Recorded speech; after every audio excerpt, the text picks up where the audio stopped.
Había una iglesia en la que habían 4 miembros cuyos nombres eran todos, algunos, cualquiera y nadie.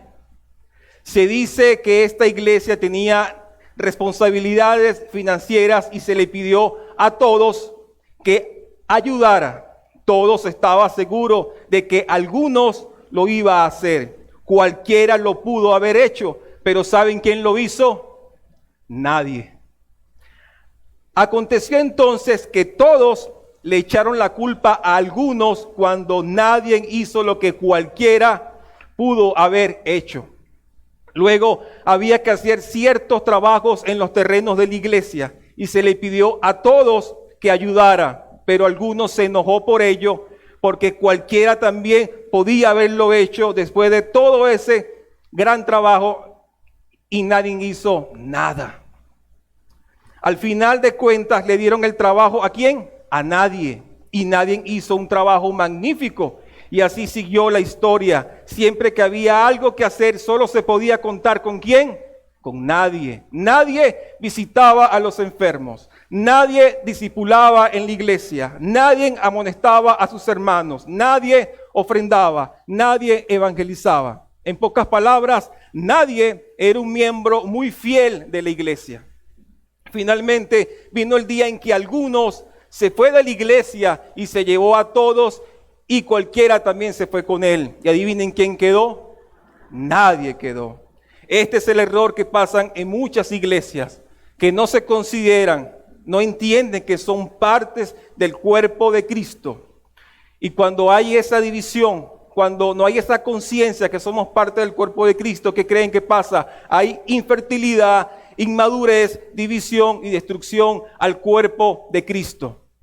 Por eso, mis hermanos, el argumento el día de hoy que quiero presentarles es: trabajemos por la unidad de la iglesia para crecer a la estatura de Cristo. Les repito, trabajemos por la unidad de la iglesia para crecer a la estatura de Cristo. Y es aquí donde nos encontramos en Efesios capítulo 4, del verso 1 al verso 16, donde encontraremos estas grandes verdades. Aquí vamos a trabajar en 4 partes. Veremos del versículo 1, al verso 3, el qué, el mandato al que fuimos llamados. Del verso 4 al verso 6, veremos el por qué, las razones por las que debemos cumplir ese mandato, el cual es guardar la unidad. Del verso 7 al verso 11 veremos el cómo o cuáles son los medios que debemos usar para guardar la unidad. Y finalmente del verso 12 al verso 16 veremos el para qué, el fin, la razón o los resultados de guardar esa unidad. Comencemos, mis hermanos, allí en el versículo número 1 de Efesios capítulo 4, el cual dice así: yo pues, preso en el Señor, que dice el apóstol Pablo, os ruego que andéis como es digno de la vocación con que fuisteis llamados. Vemos acá, de primer lugar, un ruego, un llamado de urgencia a los hermanos en Éfeso, a que anden como es digno de la vocación a la cual fueron llamados.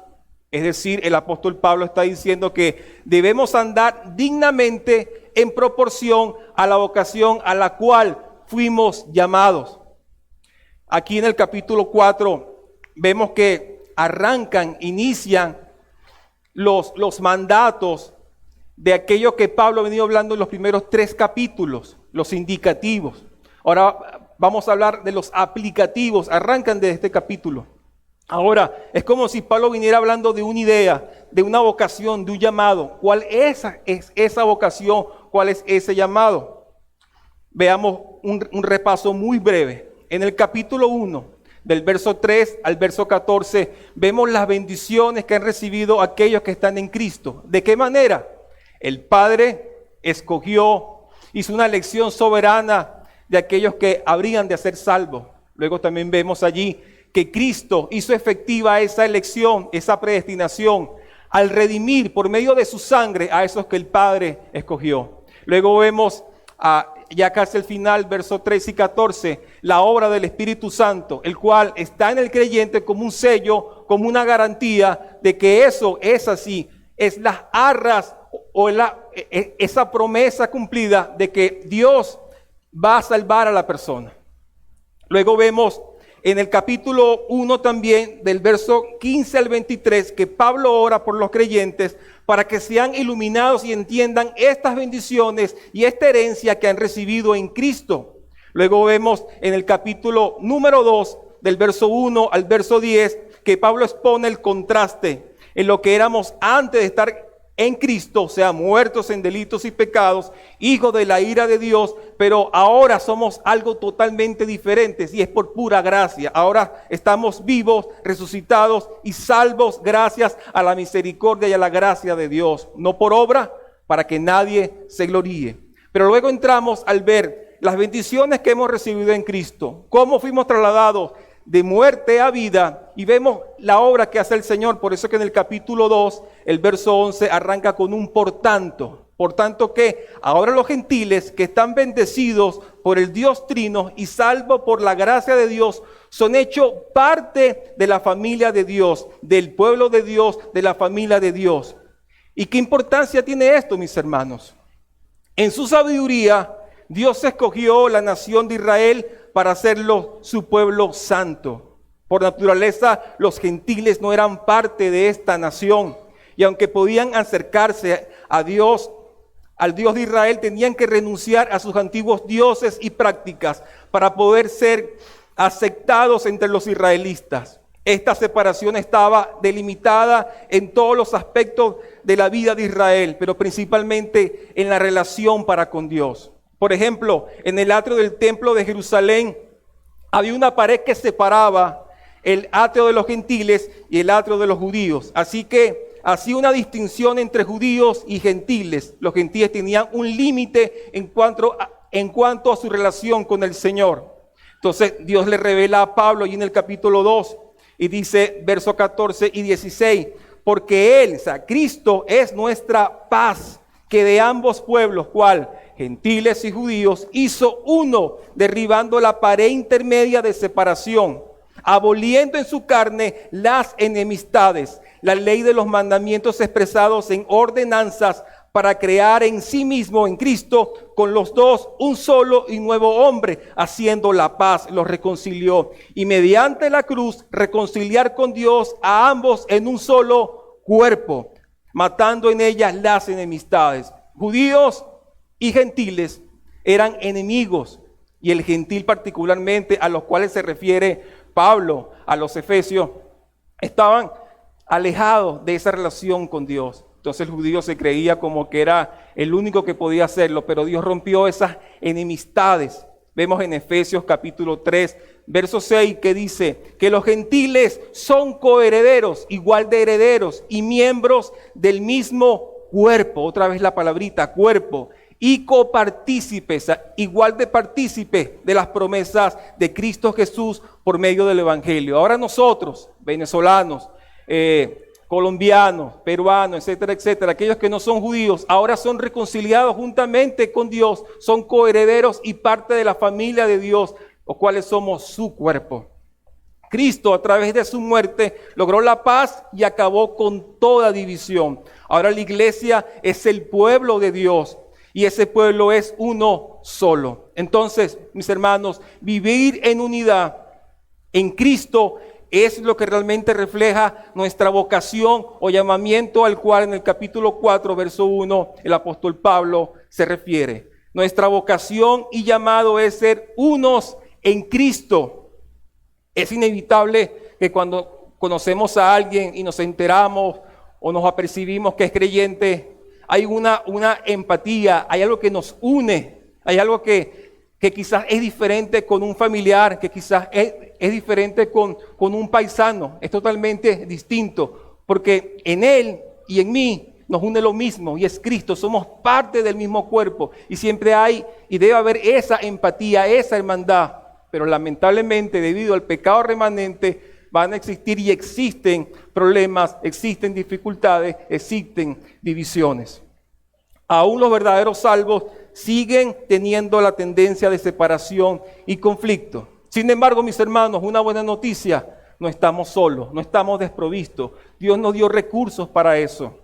nos dio unas virtudes que hallamos allí en el versículo 2, que es la manera como debemos andar según la vocación a la que fuimos llamados. Dice el verso 2, con toda humildad y mansedumbre, soportándoos con paciencia los unos a los otros en amor. Debemos andar de una manera que concuerde con el llamado que hemos recibido, el cual debe ser de la siguiente manera, como dice el apóstol Pablo, debe ser con humildad, mansedumbre, soportándoos con paciencia en amor. Andemos o vivamos conforme a lo que ya somos en Cristo, utilizando estas virtudes que ya hemos recibido, que están a nuestro alcance. Por ejemplo, veamos cada una brevemente. La humildad es considerar al otro como más importante que nosotros. Recordemos lo que dijo también el apóstol Pablo allá en Filipenses capítulo 2, verso 3. Nada hagáis por contienda o por vanagloria, antes bien, ¿con qué? Con humildad, estimando cada uno a los demás como superiores a él mismo. Si yo me considero el menos importante, entonces no me preocuparé tanto si me toman en cuenta o no, si me reconocen o no. Total, yo soy el menos importante. Eso es humildad. ¿Por qué te cuesta tanto perdonar? ¿Por qué te sientes siempre ofendido o ofendida? Porque hay orgullo, no humildad, y eso entorpece la unidad a la cual fuimos llamados. La segunda virtud, mansedumbre. La mansedumbre es la cualidad que tiene una persona de no estar demasiado impresionado con su propia importancia. Una persona mansa no está impresionado consigo mismo. Dice Mateo 11:29 en palabras de nuestro Señor: llevad mi yugo sobre vosotros y aprended de mí. ¿Qué cosa? Que soy manso y humilde de corazón. Es una invitación que el Señor nos hace. Debe ser manso y humilde de corazón como lo es Él. Cuando las personas se creen a sí mismas muy importantes, no pueden pasar por alto ni tolerar tan fácilmente las ofensas, lo cual no contribuye a la paz y a la unidad a la cual fuimos llamados. En tercer lugar, la otra virtud, soportándoos con paciencia. ¿Qué es la paciencia, mis hermanos? Paciencia es la capacidad que nos permite sobrellevar las cosas bajo provocación sin buscar venganza. Eres paciente cuando otras actúan de una manera que no esperabas, un desplante no esperado, una mala respuesta no esperada. ¿Eres paciente? Dice Primera de Pedro, hablando en el contexto de siervos y esclavos: criados, estad sujetos con todo respeto a vuestros amos, no solamente a los buenos y afables, sino también a los difíciles de soportar. Y vemos aquí que es una relación horizontal, como también tenemos unos con otros. Habremos unos que otros difíciles de soportar. Debemos ser pacientes, debemos soportarnos, porque si debemos andar en base a la vocación que fuimos llamados, debemos ser humildes, debemos ser mansos y debemos ser pacientes, debemos soportarnos. Soportando no significa que pasemos por alto el pecado de nuestro hermano, que lo consintamos, no, pero significa que nuestro amor por él no decae. Soportándoos con paciencia los unos a los otros en amor. Los unos a los otros, fíjense, significa que yo debo soportarte, pero también significa que tú debes soportarme, unos a los otros. Cuando nuestro andar es caracterizado por la humildad, la mansedumbre, la paciencia, eso concuerda con el llamado que hemos recibido. ¿Cuál es? Ser unos en Cristo. Ahora, mis hermanos, entendemos cuál es el llamado, entendemos cuál deben ser las virtudes, las herramientas que debemos tener para poder vivir ese llamado. Pero eso nos lleva a ¿qué cosa? Verso 3, solícitos o diligentes en guardar la unidad del Espíritu en el vínculo de la paz. Es inevitable que hayan problemas y conflicto entre nosotros. Tú dirás, ¿cómo? Si yo veo la cara de mis hermanos, son como santos, son tranquilitos. Siempre hay conflictos, siempre hay problemas, porque hay un pecado remanente que está en nosotros. Por lo tanto, nuestro andar debe ser con humildad, a pesar de esas cosas, con mansedumbre. Debemos soportarnos con paciencia en amor, para que podamos ser solícitos o ser diligentes en guardar la unidad. Es algo intencional, no es algo, Yo siento que debo estar unido, mi hermano. Hoy no siento, no, es algo que debemos trabajar tú y yo, no una sola persona, todos debemos trabajar por ser diligentes en guardar la unidad. Una persona arrogante, iracunda, impaciente y sin amor es imposible que pueda promover la unidad. ¿Va a promover qué cosa? La división.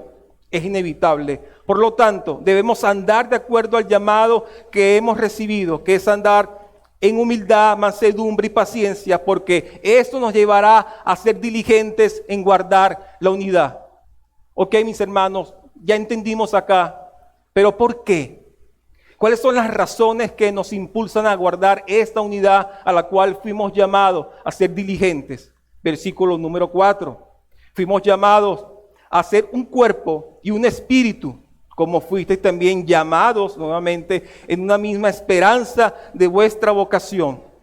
La unidad a la que se nos ha llamado a guardar es de ¿qué? De un cuerpo. Somos una misma iglesia, somos un mismo pueblo, somos una misma familia. Fuimos llamados a ser de un cuerpo. ¿Y qué más? De un espíritu. No hay dos espíritus. Ese único espíritu que hay está en el cuerpo de Cristo. No hay dos y no hay tres. Fuimos llamados a ser de un cuerpo y de un espíritu. Y fíjense el verso que dice que ese cuerpo debemos guardar, la unidad del espíritu, como dice en el verso anterior. En Efesios el tema de la unidad o del cuerpo es recurrente. Podemos ver, por ejemplo, Efesios capítulo 1, verso 22 y 23. Dice, hablando del Padre hacia el Hijo, y sometió todas las cosas bajo sus pies y lo dio por cabeza sobre todas las cosas a la iglesia. Cristo, el Padre le dio a Cristo sobre todas las cosas a la iglesia. ¿Y quién es la iglesia? Es su cuerpo, la plenitud de aquel que todo lo llena en todo. La iglesia es el cuerpo de Cristo, que Cristo es su cabeza. Dice Efesios capítulo 5, versículo 23, hablando en el contexto del matrimonio. Porque el marido es cabeza de la mujer, así como Cristo es cabeza de la iglesia, la cual es su cuerpo. Vemos esto recurrente en la carta, que la iglesia, nosotros somos el cuerpo de Cristo. Hermanos, ¿por qué debemos ser diligentes en guardar la unidad? Porque ese es el llamado de nuestra vocación, a ser un cuerpo y de un espíritu. Pero ¿por qué más? Verso 5, fuimos llamados de un Señor, una fe y un bautismo. La unidad a la que se nos ha llamado a guardar es de un Señor. Nuestra vocación y llamado es para ser unos en Cristo. Cristo no nos llamó para estar separados, sino para ser unos en Él. Andemos en humildad, en mansedumbre, en paciencia, porque fuimos llamados a ser unos en Cristo. La unidad también a la que fuimos llamados es a guardar una fe, un bautismo. Hay solamente una fe a la que fuimos llamados, y esa fe es la cual Cristo es el autor y el consumador. Pero también fuimos llamados a un bautismo. No hay dos tipos de bautismo. Un bautismo por el cual reconocimos públicamente que fuimos adheridos al cuerpo de Cristo por gracia, porque fuimos salvos. ¿Qué más, mis hermanos? Ahí mismo en el verso 5, la unidad a la que nos ha llamado a guardar es de una fe y un bautismo. Ahora el verso 6, un Dios y Padre de todos, el cual es sobre todos, por todos y en todos. La unidad a la que se nos ha llamado a guardar es de un Padre. Tenemos solamente un Dios, el cual es el único Dios vivo y verdadero, el cual es nuestro único Padre. Si vemos allí, mis hermanos, desde el verso 4 al verso 6, podemos ver la Trinidad también, al Espíritu, al Señor Jesucristo y al Padre. Podemos ver allí que no hay dos espíritus, hay unas arras de nuestra garantía, de nuestra herencia en Cristo. Podemos ver también que no hay dos señores, hay un solo Señor, todos somos parte de un mismo Señor. También podemos ver que no hay dos padres, hay un Padre, somos hijos de un mismo Padre. Hay un Dios en tres personas, y ahí vemos unidad. Ellos viven en perfecta armonía. Fuimos llamados a vivir en comunidad, pero también en armonía. Recordemos allá el Salmo 133:1. Mirad cuán bueno y cuán delicioso es habitar los hermanos juntos. Pero ¿de qué manera? en armonía. La armonía del cuerpo de Cristo refleja la armonía que hay en la Trinidad. Cuando Cristo murió y resucitó por nosotros, no solo logró otorgarnos perdón y redención, sino que fuimos llamados a ser parte del mismo cuerpo, a tener un mismo espíritu, servir al mismo Señor, tener una misma fe, ser bautizados en un mismo bautizo y tener un mismo Dios y Padre. Fuimos salvados para estar unidos, por lo cual tú y yo estamos unidos como el cuerpo de Cristo, porque Él es nuestra cabeza. Y esta es la vocación a la que fuimos llamados. Es por ello, mis hermanos, que no se habla de dos familias, no se habla de dos templos, no se habla de dos pueblos, de dos cuerpos, se habla de uno, somos uno. No importa la etnia, la cultura o el lugar, todos los creyentes son la morada de un mismo espíritu. Y aunque estamos dispersos por el mundo, somos parte de un mismo cuerpo, porque Cristo compró y tiene una sola iglesia, la cual es su esposa. Son unidos por una misma fe y un mismo bautismo, bajo el abrigo del mismo Padre, el Padre de los hijos de Dios, de su familia. Ahora, mis hermanos, entendemos que la Trinidad está involucrada en esto también, que somos también parte de un cuerpo. Somos unidos por una misma fe, somos unidos por un mismo bautismo. Entonces, mis hermanos, ¿cómo logramos guardar esa unidad? ¿Qué recursos nos dio el Señor? Podemos ver allí en el versículo 7 al 11, podemos ver los medios para guardar la unidad. Dice así: pero a cada uno de nosotros fue dada la gracia conforme a la medida del don de Cristo, por lo cual dice: subiendo a lo alto, llevó cautiva la cautividad y dio dones a los hombres. Y eso de que subió, ¿qué es? Sino que también había descendido primero a las partes más bajas de la tierra. El que descendió es el mismo que también subió por encima de todos los cielos para llenarlo todo. Allí en el verso 8, mis hermanos, se hace una cita al Salmo 68, 18. Y este salmo celebra la marcha triunfal de Dios como un guerrero sobre sus enemigos, desde el monte Sinaí en el desierto hasta el monte Sión en Jerusalén, y su entronización allí. Allí podemos ver en el Salmo 68 eso. Pablo considera en esta cita el ascenso victorioso de Cristo al cielo, gracias a que venció las fuerzas espirituales y las tinieblas en la cruz.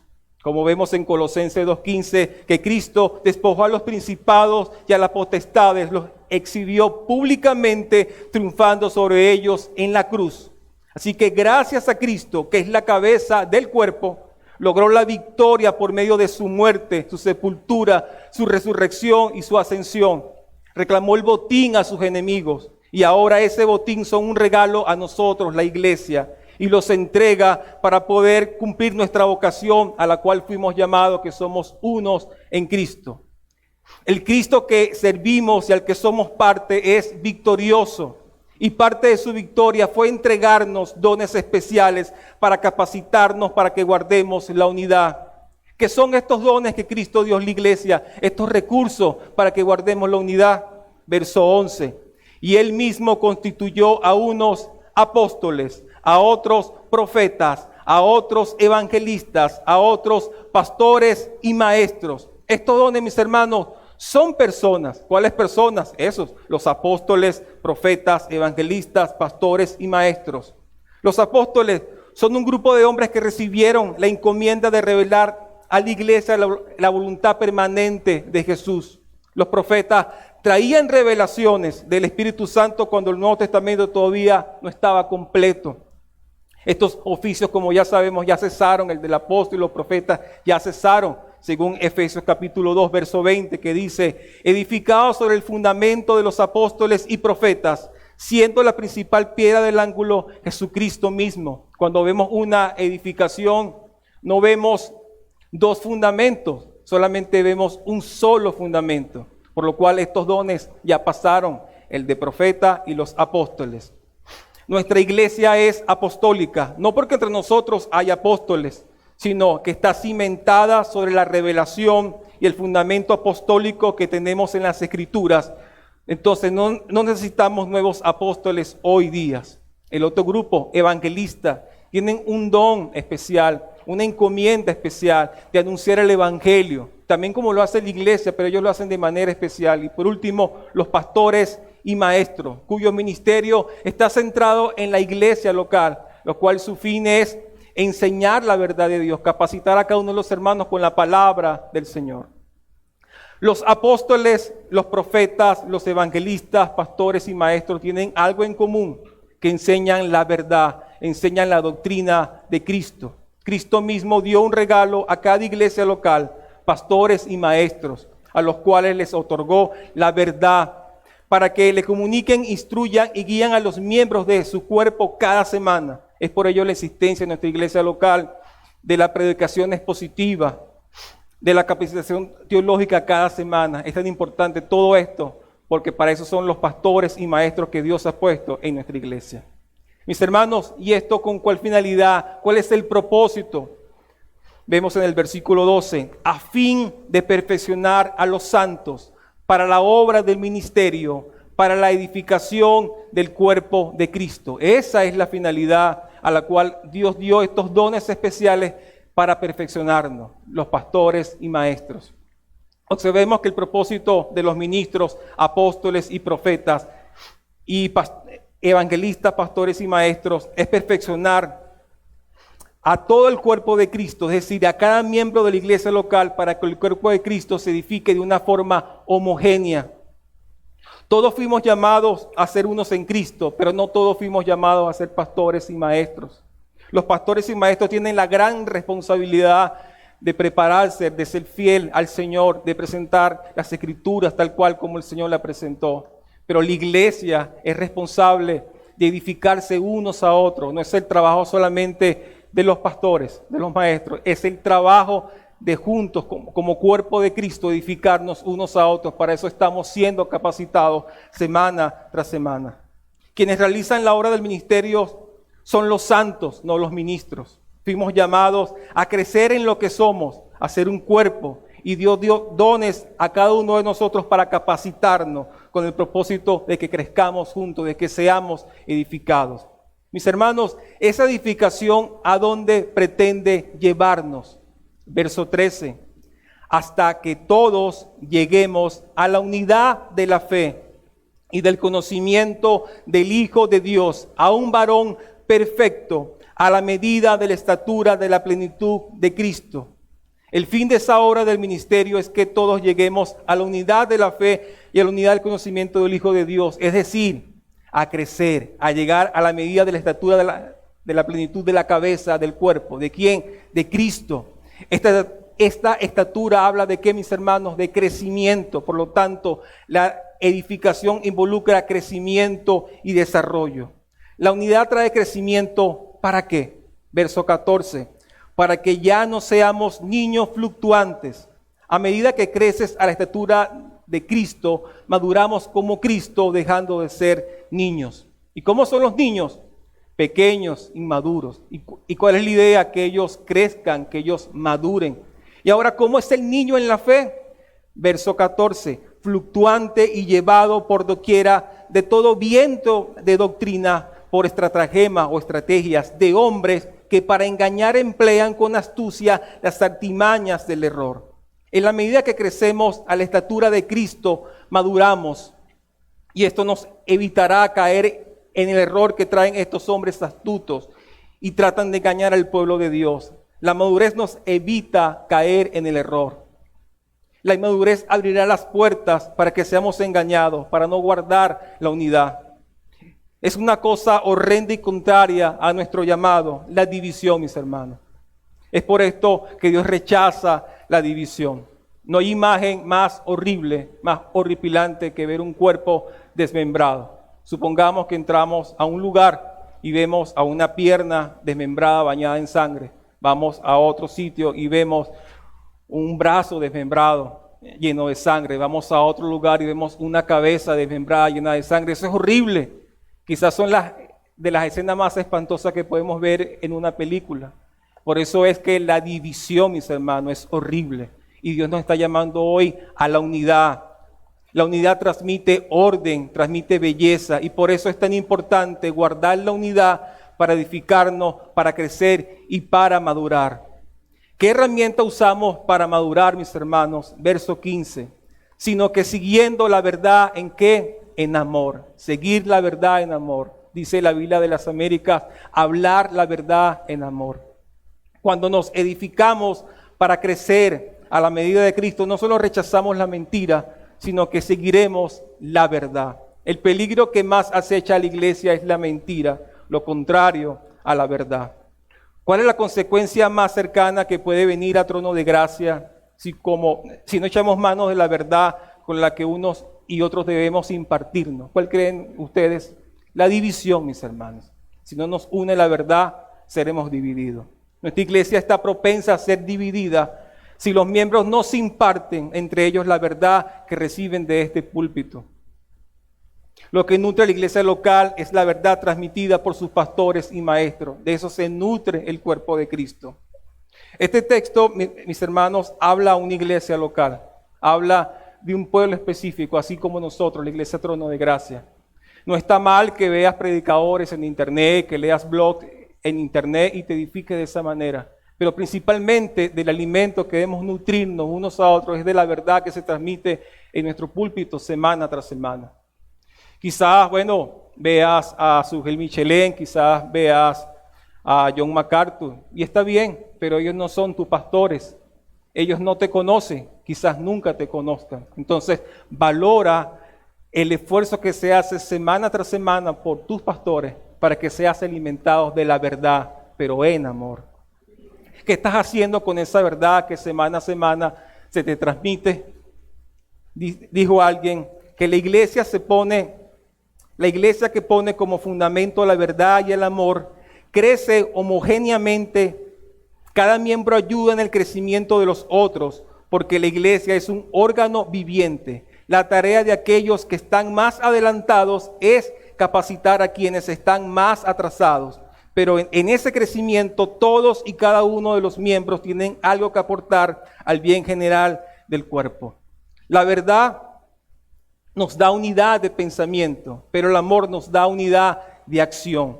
La verdad sin amor es crueldad, es severidad. Cuando planteamos una verdad sin amor, eso no trae el efecto que debe traer. Pero el amor sin verdad es hipocresía. Dice aquí también en Efesios capítulo 5, verso 2, y andad en amor, como también Cristo nos amó. ¿Cuántas veces hemos hablado la verdad con otros hermanos? ¿Cuántas veces honestamente nos acercamos y deseamos que cambie? Pero ¿cómo lo hacemos? ¿Con cuál actitud? ¿Lo hacemos con amor o lo hacemos para que, así debes hacer las cosas? La verdad se transmite en amor. Si eres de aquellos que quieres tener la razón siempre, que solo te escuchen, pero no con un verdadero interés de que tus hermanos o hermanas se edifiquen, crezcan y maduren a la medida de Cristo, entonces no estás actuando con amor. También debes ponerte en el lugar del otro. Tú también necesitas ser edificado, tú también necesitas crecer, tú también necesitas madurar. En esa medida debes tratar a tus hermanos en amor. No esperes que tu hermano o tu hermana que le cuesta crecer, luego que le expreses la verdad del evangelio, lo que has recibido en el púlpito, cambie inmediatamente. Recordemos las virtudes, debemos soportarnos con paciencia. Quizás tú absorbiste más rápido que el otro lo que se te enseñó. Y si lo quieres enseñar a otro y quieres ver un cambio inmediato, mis hermanos, seamos pacientes en amor por nuestros hermanos, soportémonos unos a otros, seamos mansos. Dice 2 Timoteo capítulo 2, 24 al 26, porque el siervo del Señor no debe ser contencioso, sino amable para con todos, apto para enseñar, sufrido, que con mansedumbre corrija a los que se oponen, por si quizás Dios les conceda que se arrepientan para conocer la verdad. Esto en el contexto de creyentes a no creyentes. Cuanto más de creyente a creyente debemos tener mansedumbre y corregir en amor cuando presentamos la verdad del Señor. La unidad de la iglesia, mis hermanos, trae crecimiento porque está fundamentada en la verdad y el amor. Ahora, ¿qué efectos traerá seguir o hablar la verdad en amor? El verso 15 en su parte B. Crezcamos en todo en aquel que es la cabeza, esto es Cristo. Cristo es la cabeza de la iglesia, completamente perfecto, maduro, grande. Su cuerpo no puede ser inmaduro, pequeño. Estaríamos frente a un individuo con macrocefalia, que su cabeza es más grande que su cuerpo. Debemos crecer a la estatura de la plenitud de Cristo para que el cuerpo de Cristo se asemeje cada vez más a su perfección, a Él que es nuestra cabeza. El cuerpo de Cristo tiene vida y crece gracias a que estamos cimentados en Cristo. Dijo el Señor en Juan capítulo 15, verso 5. Yo soy la vid, vosotros los pámpanos. El que permanece en mí y yo en él, éste lleva mucho fruto, porque separados de mí nada podéis hacer. Estamos como cuerpos, unos a otros, unidos a Cristo, y Él nos alimenta a través de la verdad. Pero ¿qué más? El verso 16 en su parte A dice, ¿de quién? Todo el cuerpo, o sea, de Cristo, todo el cuerpo, bien concertado y unido entre sí, por todas las coyunturas, se ayudan mutuamente. Nos alimentamos con la verdad de Cristo mismo, pero también lo hacemos de manera horizontal, unos con otros. ¿Tú quieres que tu iglesia crezca y madure? ¿Qué estás haciendo para que esto suceda, mis hermanos? ¿Sabías que tú eres responsable, como yo también, del crecimiento, de la edificación y la madurez de nuestra iglesia, del cuerpo de Cristo? Todos, absolutamente todos son responsables, no solamente el pastor. Todos somos responsables de ese crecimiento. Qué bueno que cada domingo nos visitan más personas y a veces no sabemos qué hacer con las sillas. Y eso está bien, bienvenidos son. Pero lo que más nos preocupa no es tanto si estamos creciendo no en número, sino si estamos madurando como iglesia, si estamos creciendo cada vez más a la plenitud de Cristo. Esa debe ser nuestra mayor preocupación. No la cantidad, sino la calidad. ¿Calidad en qué sentido? En ser más como Cristo. ¿De qué manera estás contribuyendo en la unidad, crecimiento y madurez de tu iglesia local? ¿Estás siendo parte de lo que recibes, lo estás dando a otro? ¿O simplemente te pones de manos cruzadas o no te interesa? El versículo 16 sigue diciendo, según la actividad propia de cada miembro. Cada miembro recibe también un don, quizás no como el pastor y maestro, pero cada uno recibe un don con una medida distinta. Todos, Cristo ganó para nosotros de ese botín un don para cada uno de nosotros. ¿Los miembros de nuestro cuerpo son iguales, mis hermanos? No, sabemos que la mano no hace lo mismo que el pie no hace lo mismo que nuestra cabeza. O sea, todas las funciones del cuerpo son distintas. Así también somos unos a otros, somos distintos, tenemos una medida de fe distinta, tenemos un don distinto. Pero no te sientas más importante que el otro si es más llamativo tu don. Todos somos parte del mismo cuerpo.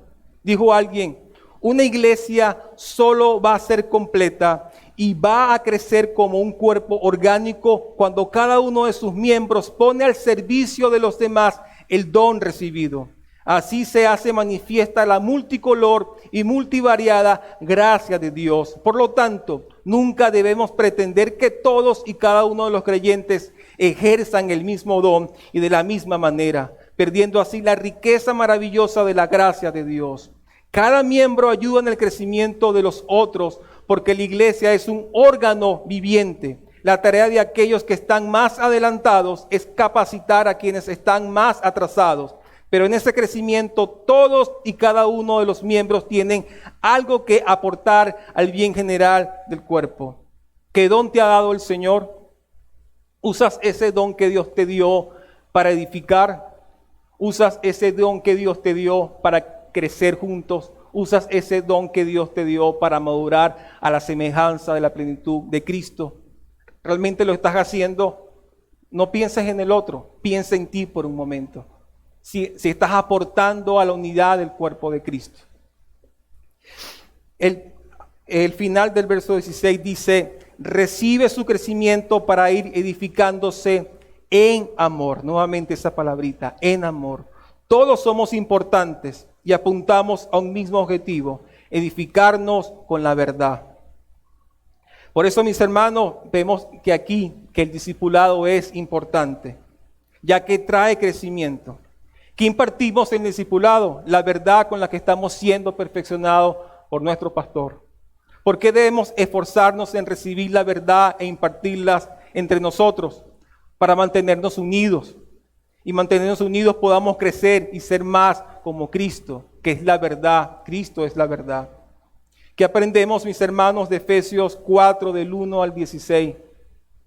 Que no podemos estar solícitos en guardar la unidad si en nosotros, los que somos parte del mismo cuerpo, hay arrogancia, hay ira, impaciencia, falta de amor y no nos soportamos. Es imposible que esto suceda. Los que somos llamados a ser unos en Cristo, hemos recibido preciosas virtudes a nuestro alcance, como la humildad, la mansedumbre y la paciencia en amor, para que podamos guardar la unidad a la que fuimos llamados. No cultivar la unidad es mutilar el cuerpo de Cristo. El propósito de la unidad es darle belleza y crecimiento a ese cuerpo al cual somos parte. Los que dan crecimiento y madurez a la iglesia no son los pastores y maestros. Ellos capacitan a los miembros para que ellos hagan esa función. Los miembros de la iglesia son los que deben procurar la unidad, el compartirse la verdad en amor para que todos crezcan y maduren a la estatura de Cristo. Efesios capítulo 4 del 1 al 16 nos hace un llamado a la unidad, donde todos debemos esforzarnos en guardar esa unidad. Todos somos llamados a la unidad, todos. No todos son estos dones de capacitar como los pastores y maestros, pero todos debemos llegar a crecer a la estatura de Cristo por medio de la verdad que nos impartimos unos a otros, con el fin de que todos trabajemos para crecer en esa unidad. Este crecimiento se traduce, mis hermanos, como madurez, una madurez como la de Cristo, para que ya no seamos niños, sino que crezcamos, maduremos. Quizá la falta no es que no estamos recibiendo la verdad cada semana. Quizá la falla que estamos teniendo es que no estamos impartiendo unos con otros esa verdad que estamos recibiendo. Lo que determina la madurez no es cuántos años tienes en la iglesia o cuánto sabes. Lo que determina la madurez en nosotros es que tanto nos compartimos en amor unos con otros la verdad que recibimos. ¿Cuántos domingos tiene un año? Podríamos hablar con unos 52. Saquemos una cuenta. En un año podemos recibir unos 52 sermones, sin contar escuela dominical, sin contar escuela teológica. Estamos recibiendo semana tras semana, instrucción tras instrucción. ¿Qué estamos haciendo con eso? Me dirás, bueno, yo recuerdo, sí, estoy tratando de aplicarlo, pero solo a ti.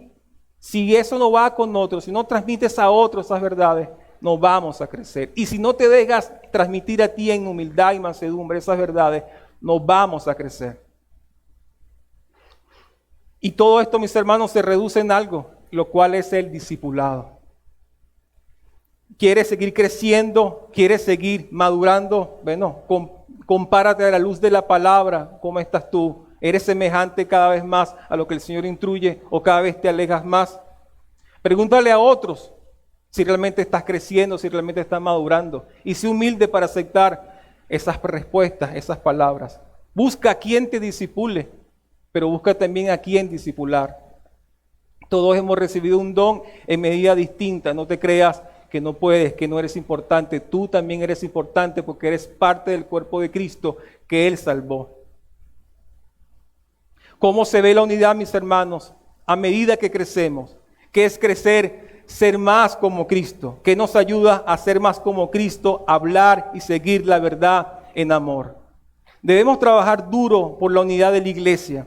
Si esto no te importa, si esto es indiferente para ti, seguramente entonces no eres parte del mismo cuerpo. Seguramente no compartes el mismo espíritu. Seguramente no tienes el mismo Señor. O seguramente no tienes la misma fe, el mismo bautismo.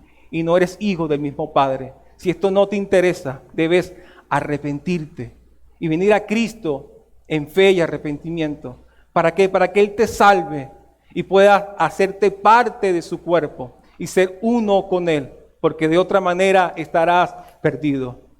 ¿Se da cuenta, mis hermanos, que la unidad no es algo trivial? Que la unidad es, bueno, vamos a juntarnos y ya. La unidad es vital para el cuerpo de Cristo. Porque si no hay unidad entre nosotros, si no somos intencionales en guardar la unidad, no podemos edificarnos, no podemos crecer, no podemos madurar. Estaremos siempre actuando como niños fluctuantes.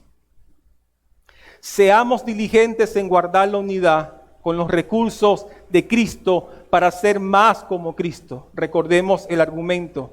Trabajemos por la unidad de la iglesia para crecer a la estatura de Cristo. Oremos, mis hermanos.